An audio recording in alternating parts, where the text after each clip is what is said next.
Hello guys, welcome back to my channel. As promised, I am here with the NCERT exercises of chapter 3, which is human reproduction.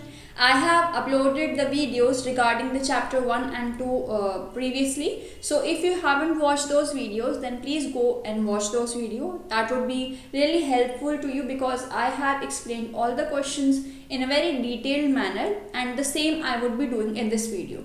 So I have divided this whole exercises portion of chapter 3 into 3 videos. Okay, so I would be uploading them one by one. So stay tuned to my channel, and if you haven't subscribed to my channel yet, then please do subscribe and share these videos with your friends. So let's start with this video. The first question is of the fill in the blanks. So we'll start with them. Humans reproduce sexually. Okay यहाँ पे दो आपको options दिए गए हैं जिसमें आपका sexually option is the correct one and humans are viviparous means they give birth to young ones, they don't lay eggs, और ओविविपैरस में भी वो नहीं आते हैं. Fertilization is internal where the fertilization is happening inside the female body. Male and female gametes are haploid. Zygote is diploid because it is formed by the fusion of male and female gametes. The process of release of ovum from a mature follicle is known as ovulation. Ovulation is induced by a hormone called luteinizing hormone, which is also known as LH. Then the fusion of male and female gametes is known as fertilization. Fertilization takes place in the fallopian tube, और fallopian tube में कहाँ पर होता है वो? I'll write it here. It takes place in the ampullary isthmic junction. Okay, जहाँ पे ampulla और isthmus meet करते हैं. Isthmic junction. Okay, that would be a U here. Okay, so ampullary isthmic junction में आपका fertilization take place करता है inside the fallopian tube, and the zygote divides to form blastocyst, which is implanted in the uterus. The structure which provides vascular connection between fetus and uterus is known as placenta. So अगर आपने एक reading भी ली होगी इस chapter की, और अगर आपने रीडिंग भी नहीं ली है, if you have seen my videos, then आपको ये fill in the blanks without seeing any video, या आपने अगर एक्सरसाइजेस खोल के देखी होंगी तो that would have been instantaneously आपको सारे आंसर पता चल गए होंगे. Okay, so let's move on to the next question. Draw a label diagram of male reproductive system. तो ये पूरा डायग्राम आप ड्रॉ कर सकते हैं. It is a very easy diagram. Mostly questions आपके जो एग्जाम में आते हैं, and it is being asked in every exam. आपके बोर्ड एग्जाम्स में हर साल एक क्वेश्चन ज़रूर आता है जो कि मेल रिप्रोडक्टिव सिस्टम रेयर है, बहुत रेयर है. चॉइसेस में पूछा जा सकता है आपसे कि आपको ये अटेम्प्ट करना है, ये अटेम्प्ट कर लो, otherwise you can attempt the question of the female reproductive system. ठीक है, आपको डायग्राम जो आप बाय हार्ट याद होना चाहिए वो फीमेल रिप्रोडक्टिव सिस्टम का होना चाहिए. You should know everything in the female reproductive system. कौन सी चीज़ कहाँ पर है, क्या उसकी लेबलिंग है. Draw a very neat diagram of this female reproductive system and give one line explanation of all the things that you are mentioning in the diagram. Okay, जैसे कि ovary के बारे में बताएंगे. प्राइमरी फीमेल सेक्स ऑर्गन है. Ovary के बाद फिमरे होते हैं. फिमरे का क्या काम होता है, जब ओवरी ओवुलेशन करती है तो जो ओवम रिलीज हुआ है that would go to the fimbriae and then it will go to the ampulla, then the isthmus and ampullary isthmic junction. इस जगह पर आपका फर्टिलाइजेशन कैरी होगा. अगर फर्टिलाइजेशन नहीं होता है then menstrual cycle will occur, due to which the uterine layer which is endometrium is peeled off from the uterus. ठीक है, so you should know what are the organs, what are the internal organs, what are the external organs. कौन से organ का क्या काम है, कौन सी layers है. जैसे आपको जब ये डायग्राम ड्रॉ करेंगे तो आपको ये तीनों लेयर्स बतानी है यूटरस की. Okay, so endometrium, myometrium and perimetrium, इनके बारे में आपको थोड़ा थोड़ा बताना है. उसके बाद वजाइना जो आपका एक एक्सटर्नल ओपनिंग है फीमेल रिप्रोडक्टिव ऑर्गन की, तो उसके बारे में भी आपको बताना है. Okay, so that is a very easy diagram, और ये हर बार आपके बोर्ड्स के एग्जाम में पूछा जाता है. So prepare this diagram very well, and if you are interested you can also prepare this male reproductive diagram also. It is also easy one. इसमें भी आपको सारे एक्सेसरी डक्ट्स, एक्सेसरी ग्लैंड्स के बारे में बताना है, और कौन सा एक्सटर्नल ऑर्गन है, टेस्टिस का क्या रोल होता है, टेस्टिस स्क्रॉटम में क्यों प्रेजेंट है. So these all things are to be mention when you are drawing a diagram. तो आपको सिर्फ डायग्राम ड्रॉ नहीं करना है, आपको उसके लेबल्स को एक्सप्लेन भी करना है. अगर आपने कोई चीज़ लेबल किया है तो आपको उसका एक लाइन में फंक्शन भी बताना है. Okay, if you want me to tell the functions also, you can just mention in the comment box. I will make a separate video describing the whole label diagram of male and female reproductive system. For now, you can just see this diagram and you can just watch my previous videos in which I have explained each and every term in this diagram separately. Okay, so this is the third question. Female reproductive system के बारे में आपको label diagram draw करना है. Then comes the fourth question. Write two major functions of testis and ovary. पहली चीज़ जो आपके एकदम टेस्टिस और ओवरी पढ़ते ही माइंड में स्ट्राइक करनी चाहिए कि ये primary male, testis is a primary male sex organ and ovary is the primary female sex organ. Okay, so testis is responsible for the production of male gamete which is sperms by the process of spermatogenesis. It consists of seminiferous tubules which have interstitial or Leydig cells present outside them which are responsible for the production of male sex hormone which is known as testosterone. जो seminiferous tubule के बाहर interstitial cells present होती हैं, interstitial spaces के अंदर, उनको Leydig cell भी बोला जाता है. और जो लेडिक सेल्स होती हैं they are responsible for the production of male androgen और male sex hormone which is known as testosterone. So testosterone is basically responsible for the development of secondary sex characteristics inside a male, like the buildup of the muscles, appearance of beard and hardening of the voice. All these changes that occur in the male body when it hits puberty that are due to the release of testosterone. Then we will talk about ovary. Ovary is also the primary female sex organ and it is responsible for the production of the female gamete which is known as ovum. And this ovum is produced by the process of oogenesis. पूरा process होता है जिसमें आपका ovum develop होता है. ठीक है, ovum एक नॉर्मल जर्म सेल से किस तरह डेवलप होता है, ओवरी से जब वो रिलीज होता है तो वो ओवुलेशन के थ्रू रिलीज होता है. ओके, इसी तरह टेस्टिस से जब स्पर्म रिलीज हो रहा है तो वो स्पर्मिएशन के थ्रू आता है बाहर. ठीक है, so there are different processes. अब यहाँ पे दूसरा पॉइंट क्या है, when the graafian follicle which consist of the secondary oocyte matures it secretes oestrogen, जो कि फीमेल एंड्रोजन होता है या फिर फीमेल सेक्स हार्मोन होता है. And it is responsible for the development of female secondary sex characters like the appearance of these breasts and other changes that are happening inside the female body that are because of the estrogen. Moving on to our next question. Describe the structure of seminiferous tubule. So you can just read this thing. I'm just telling you in a very brief. Okay, तो seminiferous tubule से पहले आपने अगर मेरी पहली video देखी होगी तो मैंने उसमें आपको पूरा टेस्टिस का स्ट्रक्चर बताया. सो टेस्टिस के अंदर क्या होता है, 240 टेस्टिकुलर लोब्यूल्स होते हैं. So I will just mark the things that I am telling you, so I will just highlight them. Okay, so उसमें क्या होते हैं, 240 टेस्टिकुलर लोब्यूल्स प्रेजेंट होते हैं. किसके अंदर, आपकी जो टेस्टिस होती है. 240 टेस्टिकुलर लोब्यूल, एक लोब्यूल के अंदर 3 highly coiled seminiferous tubule present होती हैं. ठीक है, अब सेमिनिफेरस ट्यूब्यूल किससे लाइंड होती हैं, by germinal epithelium. They are lined by the germinal epithelium which have 2 types of cells inside. एक तो होता है मेल जर्म सेल जिसको आप बोलते हैं स्पर्मेटोगोनिया, और दूसरी होती है सर्टोली सेल. सर्टोली सेल का मेजर काम जो होता है वो जो स्पर्मेटोगोनिया है उनको नरिश करने का काम होता है. ठीक है, male germ cells are also known as spermatogonia which and they develop into the male gametes by the process of spermatogenesis. Spermatogenesis के थ्रू जो स्पर्मेटोगोनिया है वो स्पर्म्स में डेवलप होती हैं.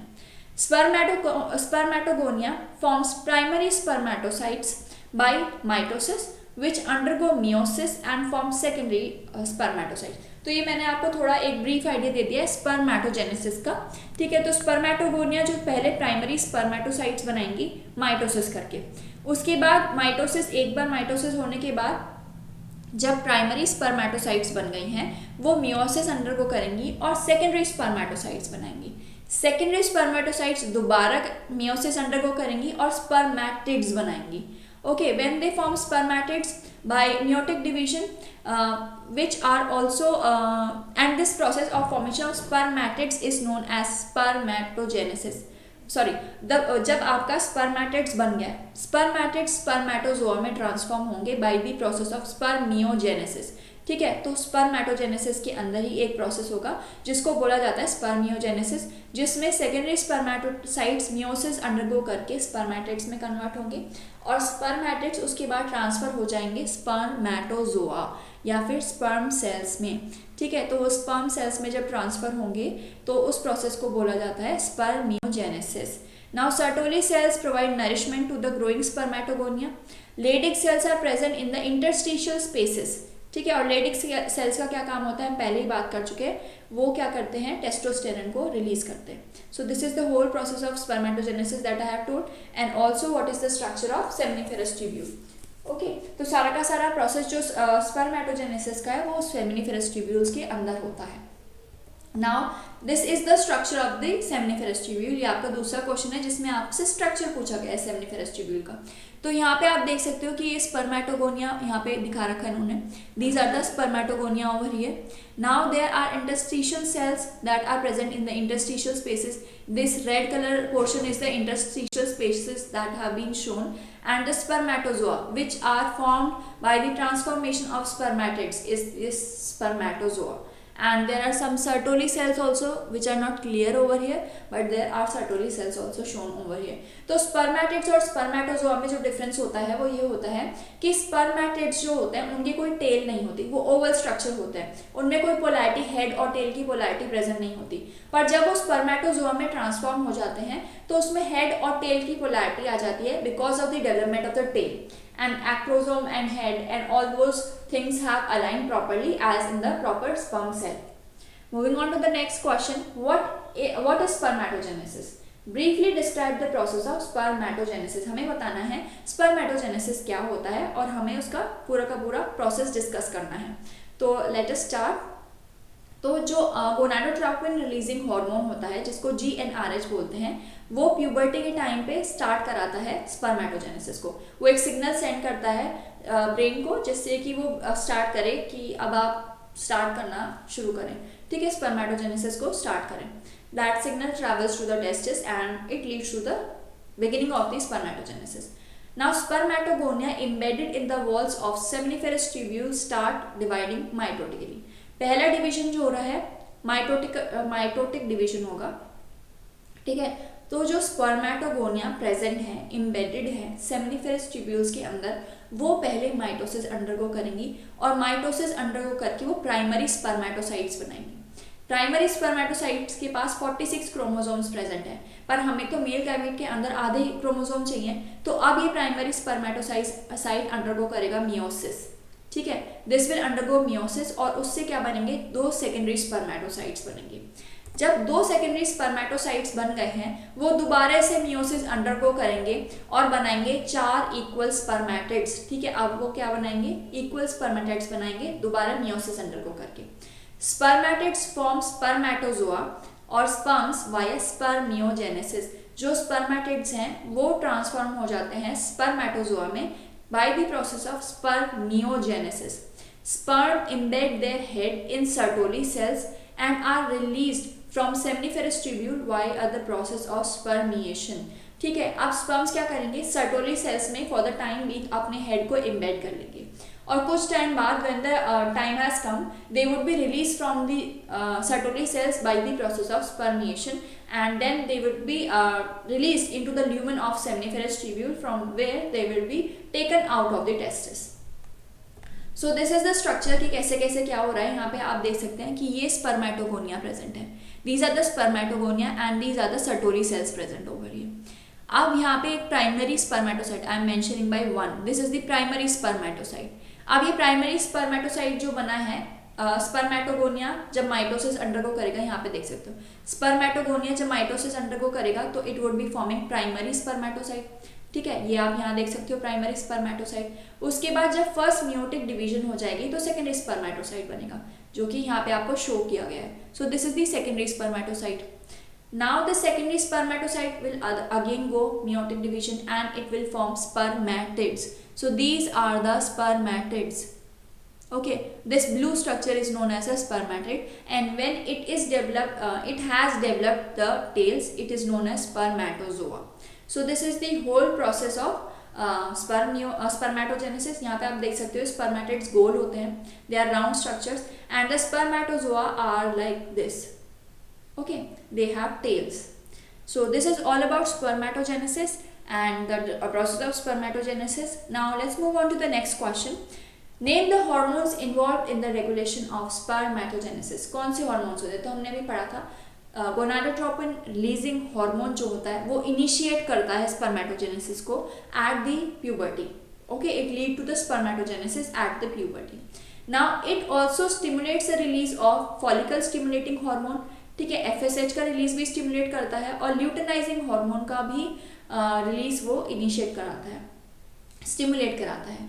अब जो ल्यूटेनाइजिंग हार्मोन है उसका काम क्या है? आप ये आपको याद करने के लिए मैं एक बहुत छोटी सी टेक्निक बताती हूँ. ल्यूटेनाइजिंग हार्मोन है वो लेडिक सेल्स पे काम करेगा. L for luteinizing hormone and L for Leydig cells. अब लेडिक सेल्स पे काम करेगा तो लेडिक सेल्स का क्या काम है? Basically release of androgen, mail sex hormone जो है उसको रिलीज करने का काम है लेडिक सेल का. तो वो क्या करेंगे? वो it will start releasing testosterone, और टेस्टोस्टेरोन क्या करेगा? सेकेंडरी सेक्सुअल कैरेक्टर्स को बढ़ाएगा. ठीक है, टेस्टोस्टेरोन जो होगा वो सेकेंडरी सेक्सुअल कैरेक्टर्स जो भी होंगे, मेल सेकेंडरी सेक्सुअल कैरेक्टर्स, उनको स्टार्ट कर देगा, उनके डेवलपमेंट को स्टार्ट कर देगा. और जो फॉलिकल स्टिमुलेटिंग हार्मोन है वो सर्टोली सेल्स पे काम करना स्टार्ट कर देगा. So this is all about the hormones that are involve in the process of spermatogenesis. तो ल्यूटेनाइजिंग हार्मोन, पहले आप GnRH को, गोनाडोट्रोपिन रिलीजिंग हार्मोन को याद रखेंगे. वो क्या करेगा? ल्यूटेनाइजिंग हार्मोन बनाएगा एक, और एक फॉलिकल स्टिमुलेटिंग हार्मोन बनाएगा. ठीक है, तो दो हार्मोन्स बनाएगा. ये क्या करेगा? लेडिक सेल्स पे काम करेगा. ठीक है, L for luteinizing hormone and L for Leydig cell. Leydig cells क्या काम करेंगी? एंड्रोजन सिक्रीट करेंगी. ठीक है, एंड्रोजन से टेस्टोस्टेरोन, एंड्रोजन का मतलब है टेस्टोस्टेरोन, मेल सेक्स हार्मोन जो है. और फॉलिकल स्टिमुलेटिंग हार्मोन का काम क्या है? कि वो सर्टोली सेल्स पे काम करेगा. तो ये पूरी बात हो गई आपके हार्मोन्स की जो भी इन्वॉल्व हैं इस प्रोसेस में, इन the process of spermatogenesis. So that is all for this video. I have discussed around 7 questions in this video. I hope these questions are clear.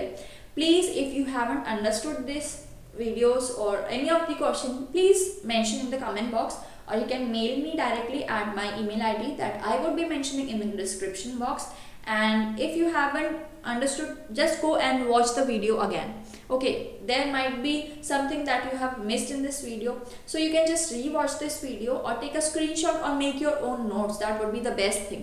Make your own notes from these answers that I have given, and or you can do one more thing. You can just listen to this video concentratedly for one time. दूसरे time पे आप book खोलिए, book खोलकर अपने words में आप answer लिखने की कोशिश कीजिए. वो आपके लिए बहुत हेल्पफुल होगा. इससे आपको पता चल जाएगा आपका कॉन्सेप्ट कितना क्लियर है, क्योंकि जैसे स्पर्मेटोजेनेसिस है या oogenesis है, इसमें थोड़ा आपको टाइम लगेगा समझने में. ठीक है, तो उसको डायग्राम के साथ समझिए. पहले आपको डायग्राम मेमोराइज होना चाहिए. जब आपको एक बार डायग्राम मेमोराइज हो जाएगा, उसके बाद आप उस डायग्राम को आप अपने वर्ड्स में लिखिए, आप अपने वर्ड्स में डिस्क्राइब कीजिए. That would make the concept very easy. I hope this video would be of some help to you. Please share this video with your friends and press the like button and subscribe to my channel if you haven't yet subscribed. And thank you very much for watching.